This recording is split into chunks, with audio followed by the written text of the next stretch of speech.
தி தானே, தி DHE.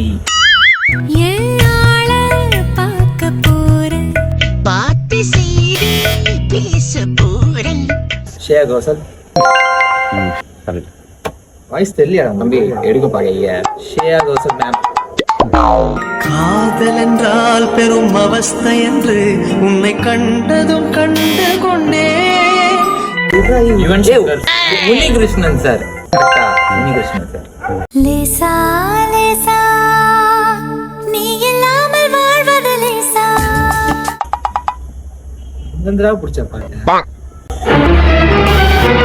அனு ma'am தானே? அனு ma'am. முதல் குழந்தை பிறக்கும் சிரிக்கும் நேரம் எனக்கு மட்டும் அழகே ஒன்னே சேர்த்த ரெட்ட புள்ள நீ எனக்கு நீ. உதித் நாராயணன் சார். உதித் நாராயணன். நிலாவேவா செல்லாதேவா கமெண்ட்ல சொல்லுங்க.